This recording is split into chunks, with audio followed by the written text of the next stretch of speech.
Hello, my name is Catherine Chester, and today I will be interviewing my mom, Laura Weiss, for my Appalachian Studies Oral History Project. Can you tell me a bit about your background? Yeah, I was born in 1979 in Missouri. I was born a little over an hour south of St. Louis, and I was born at the base of the Ozark Mountains, at the base of the Mark Twain National Forest. And that is where my family's from, is the Ozark Mountains. They are the old hillbillies of the Ozarks. They are pioneers. They were ridge runners. They were moonshine ridge runners. They lived off the land. They were farmers. They were business owners. They were like my mom and my granny.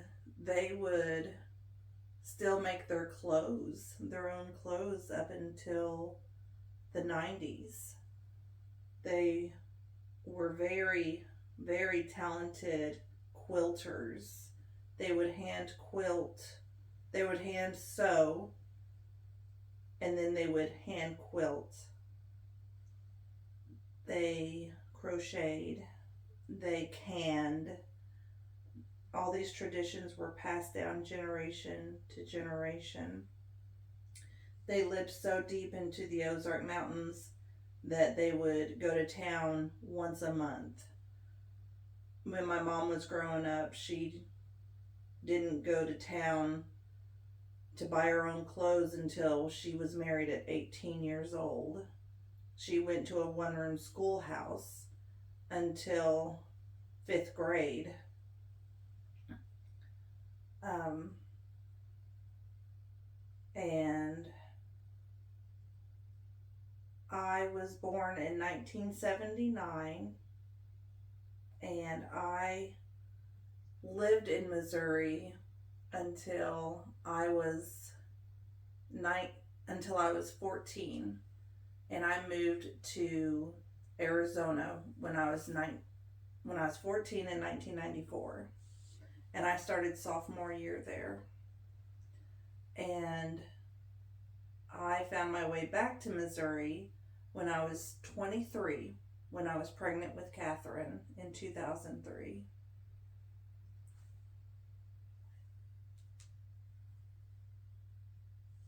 Um, can you tell me about a time or even multiple times where you were ridiculed for how and who you were, and as well as if you faced any criticism for how you talked? Because the Ozarks and Appalachia, they are very, very similar.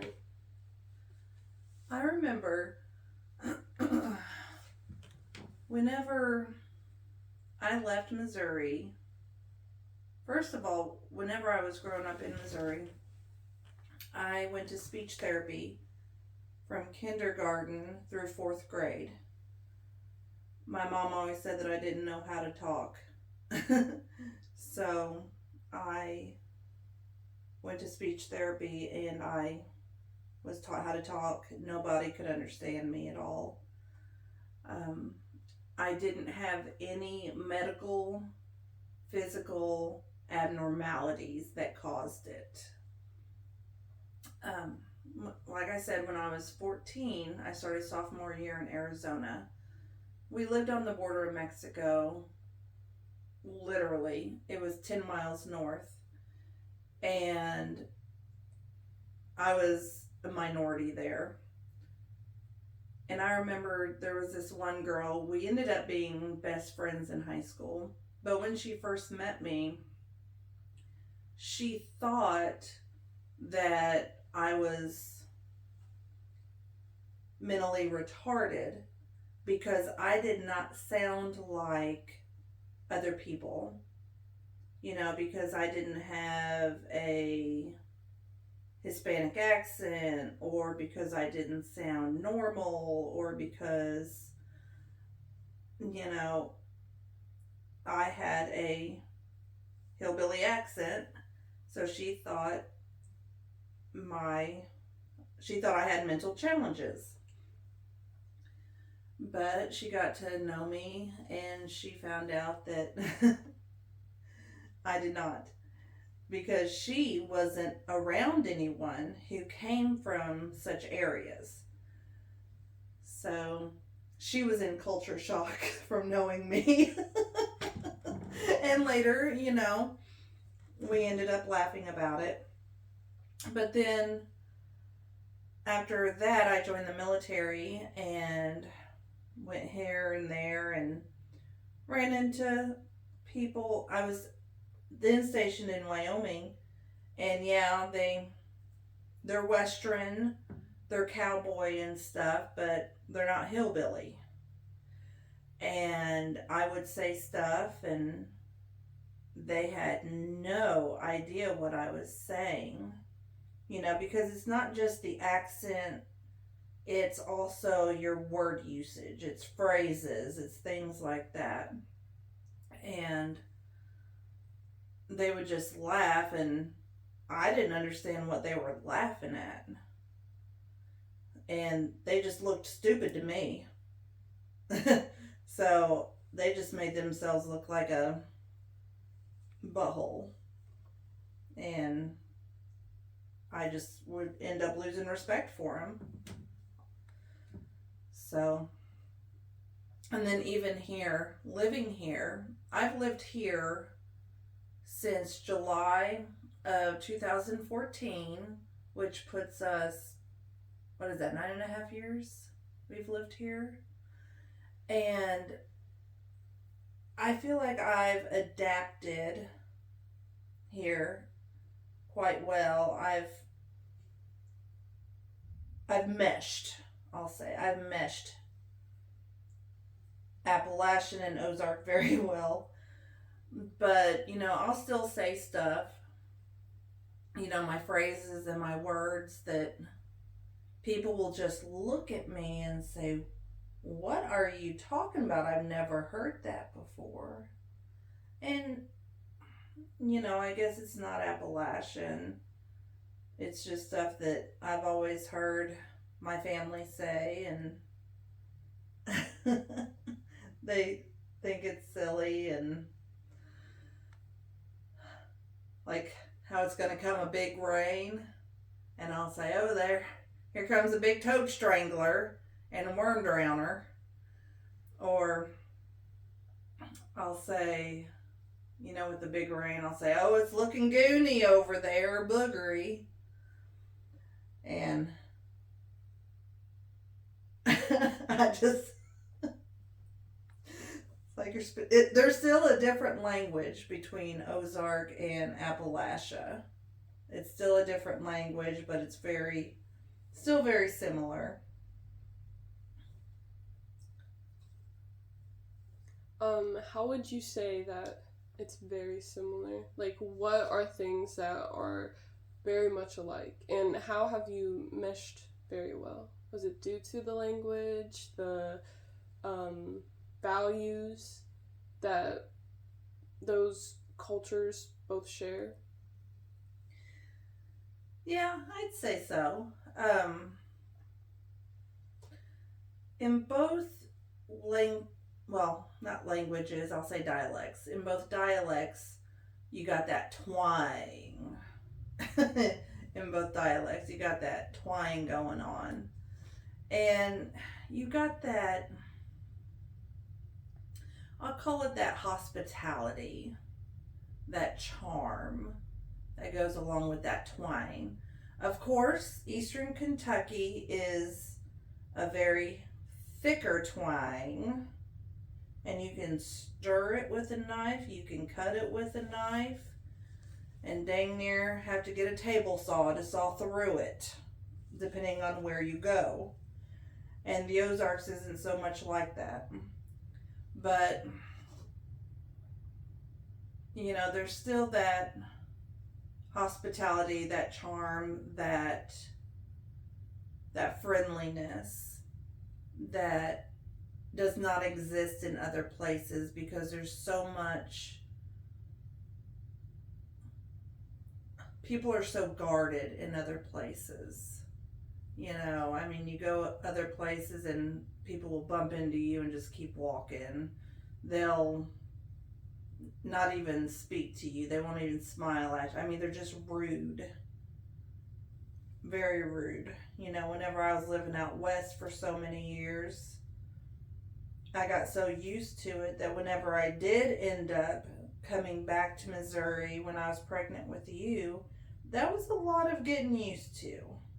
I mean, that was a lot of getting used to because I was 14 to 23. Those are very vulnerable, critical ages through there of growing. And compared to everybody else, I was a little hateful. But I just didn't talk to anybody. I wasn't that friendly to people. And I really had to learn to warm up to people because that was the culture, you know. So the culture is the same when it comes to Ozark and Appalachia. It's just a friendlier culture. You know, other places, they'll slit your throat and keep going and not even think twice about it. Earlier when you mentioned hillbilly, Yeah. have you ever been called that or just been stereotyped in any way? Anything along those lines? I've never been called hillbilly. I've never been called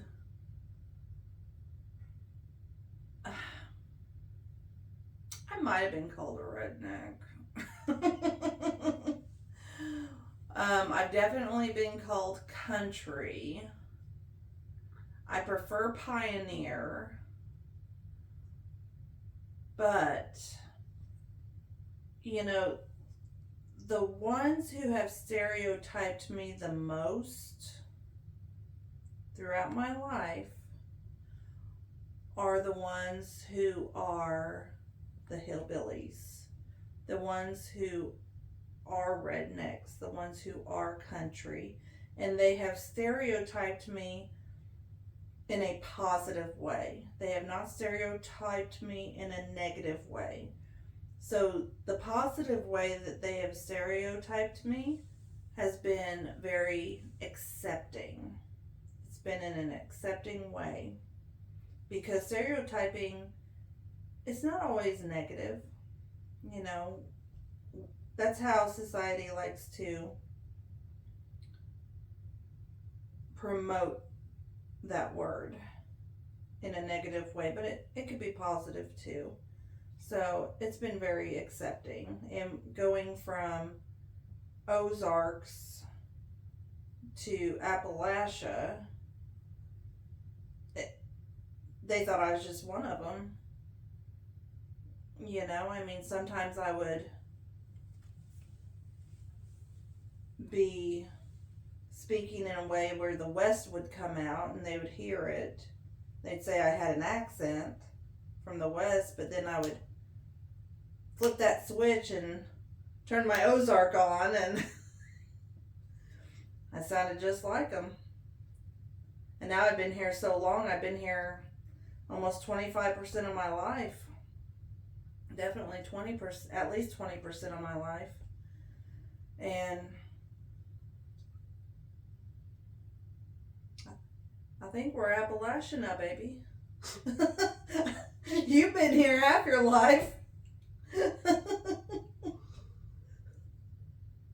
So, talking about you switching, so you've code switched before? Yeah. Oh yeah. You talking about like accents and dialect and stuff? Mm-hmm. Changing how you speak depending on the, I guess, region that you're in at that moment. Or depending on specific people that you are talking to. Oh my gosh, it's terrible. I've lived so many places, you know, living in Appalachia, living in Ozark, which is so similar. But living in Wyoming and living in Sierra Vista, Arizona, and then, you know, different types of people, and depending on where I'm talking about, and depending on what, I don't want to say what I'm talking to, but just depends on what accent comes out. Like if I'm talking to like someone from back in Wyoming, then I speak clear as a bell, you know, with no accent at all. And if I'm talking to an old Hispanic friend of mine in Arizona, then it'll be a little bit of that sing song accent, you know, from when I was on the border.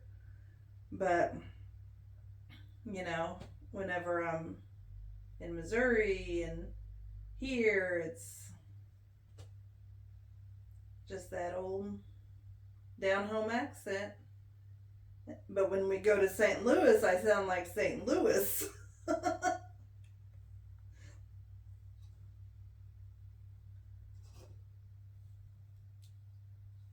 I'm just looking through more of my questions that I have for you. Okay. But you might have answered all of them. What I think is interesting, I heard this when I first moved out here. You know, before we moved here, you're always told Appalachia, the Appalachian Mountains. But then I was told, after I moved out here, no, it's Appalachia, the Appalachian Mountains. And then I started saying it like that. And I didn't really notice the switch I did until somebody said that if somebody says Appalachia instead of Appalachia, then you know they're an outsider and they're not from here. And if they say Appalachia, then you know they're one of us. And it's true. I mean, the only people who really know that it's Appalachia, an Appalachian mountain, is those of us that live here. And other people are like, why is she mispronouncing it? Poor little girl don't know how to pronounce Appalachia. I've gotten that. Oh, yeah, I could have said that earlier in the interview. I mean, I've been corrected. Yeah. I've been corrected on that. You still can. What are there specific words or even phrases that you've had to change or completely cut out of your own vocabulary before?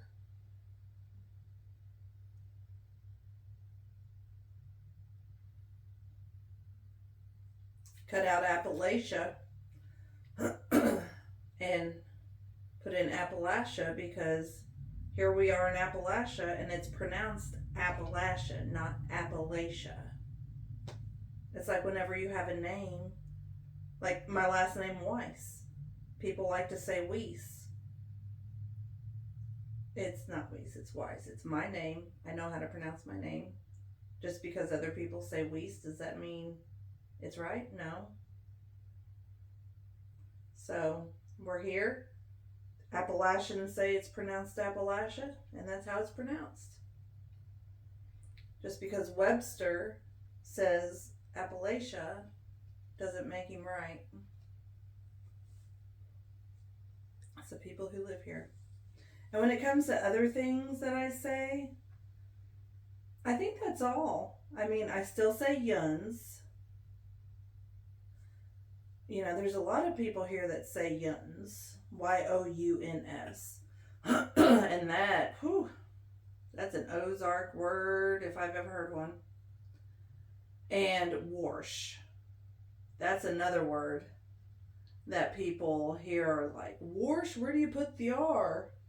I mean, I've gotten that everywhere I've lived. So I just tell them that the R is invisible but not silent. That's what I tell everybody. And the A is replaced with an O. But that's about it. Everything else is fine. But I say what I want, and if somebody don't like it, that's their problem. I say what I want, I pronounce how I want. But that's about all people, what do you call them?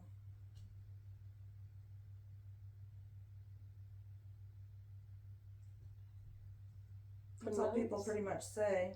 Mm. That's all they really correct me on. Well, I think that is all questions that I have for you. Thank you for doing this, because this was very insightful. Just because you've been all over the place, you've picked up different dialects, and you've embraced many different cultures over the years. So yeah. I have a couple hillbilly cultures. 2 different hillbilly cultures. Yeah. Would you say that they're almost one and the same? I wouldn't call them sister cultures. I wouldn't call them that at all. I'd say they're more like cousins. First cousins. Yeah, I mean, even the food's different. How so? People here with their chicken and dumplings, it's just off. I mean, people don't make chicken and dumplings like I make chicken and dumplings. I don't care where you go. It ain't gonna be like mine. But it's just, I don't know, it's kind of, I see people put vegetables in it here. And it's more like they do more drop dumpling, and they don't roll them out. It's like a dough ball, and it's not as much flavor. You know, like they don't take the fryer, they take just like store-bought chicken broth instead of taking a fryer. And I'm like, how can you eat that? You might as well eat plaster. No taste, no color, and you put I don't know what it is, but it ain't no daggum chicken and dumpling. And then their biscuits, they got funny different names to it. Like whenever me and Elvis went down to the Smokies, we went into a pancake restaurant, and they said something about if we want a cat head biscuit. And I said, a what? She said, a cat head biscuit. And I said, can I have mine without the fur? Oh my gosh. I got myself a new BFF. She absolutely loved me. I said, what are you talking about? I've never heard of a cat head biscuit. I thought that was the funniest thing I ever heard of. And obviously he didn't know what a cat head biscuit was, with that language barrier. But, and in the Ozarks, how did we make biscuits? We take an old green bean can. We pat it out, and we take an old green bean can, and we just make our biscuit and put it in the pan. I don't know, I guess. And she said something about, well, it's a softer dough, and you just plop it on there, and it's the size of a cat head. I couldn't stop laughing. the funniest thing I ever heard. Well, thank you for your time Oh, and answering all of my questions. oh, so we're done. Yeah. That is all that's all that I've prepared. Oh, and the tea. Talking about food. The tea is so different.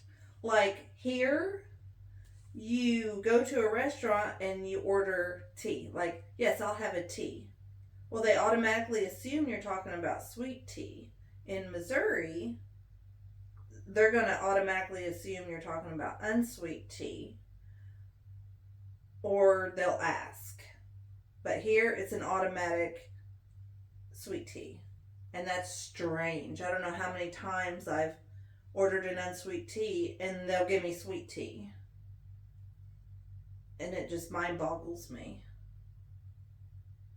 And that's something else. I say that I don't drink sweet tea. Like, I don't drink any drinks with sugar in it. And they look at me like I'm from another planet. It's like, no, I don't drink the diabetes. I'm good. I just don't like it. Well, thank you. Oh, okay, I'll shut up now. I know, I gotta go to church. Yeah, I know you can go on and on about all of your adventures and just tangents. Just everything I'm just that everything that you've experienced, adapted to, been involved in. But this was very insightful, to know how you've been treated on your many dialects that you've switched in between, and you being stereotyped and in a way praised and appreciated for how you do it, for how you live, your values, how you talk, such as that. And you know, it does come in handy because now, at this point in my life, doing end of life caregiving, the old people, it makes them feel comfortable. You know, and knowing the old language, they feel comfortable and they speak it. And especially the ones that I've had with dementia, it gives them that security blanket in a sense. Then it makes them feel warm and fuzzy. Well, thank you for your time. Okay. Thank you for the interview and listening.